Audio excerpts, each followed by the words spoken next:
Saudi अरब को FIFA world cup सन 2034 की मेज़बानी मिलने के इम्कानात रोशन हो गए। गैर मुल्की खबर एजेंसी के मुताबिक ऑस्ट्रेलिया ने इस बात की तस्दीक की है कि वो फुटबॉल वर्ल्ड कप सन 2034 के लिए बोली नहीं लगाएगा, जिसके बाद मेगा इवेंट की मेज़बानी सऊदी अरब को मिलने के कवी इम्कानात हैं।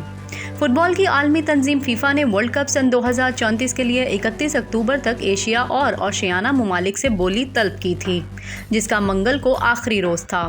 वाज़ेह है कि ऑस्ट्रेलिया ने इस साल ख़वातीन के आलमी कप की कामयाब मेज़बानी की थी, लेकिन इसने कभी मर्दों के आलमी कप की मेज़बानी नहीं की। ऑस्ट्रेलिया की जानिब से बोली में हिस्सा न लेने के ऐलान के बाद सऊदी अरब के लिए फुटबॉल वर्ल्ड कप 2034 की मेज़बानी तकरीबन यकीनी हो गई है। फुटबॉल ऑस्ट्रेलिया की डोमेस्टिक गवर्निंग बॉडी ने कहा है कि वो वर्ल्ड कप की मेज़बानी की बजाय विमेंस एशियन कप सन 2026 और क्लब वर्ल्ड कप सन 2029 की मेज़बानी पर तवज्जो मरकूज़ करेगा। ऑस्ट्रेलिया की जानिब से फुटबॉल वर्ल्ड कप सन 2034 की मेज़बानी के लिए बोली ना देने के फैसले के बाद सऊदी अरब वाहिद मुसद्दिका बोली दहिंदा बन गया है। फीफा की जानिब से 4 अक्टूबर को एशियाई और ओशियाना मुल्कों से बोली तलब किए जाने के बाद चंद मिनट बाद ही सऊदी अरब ने बोली देने का ऐलान किया था।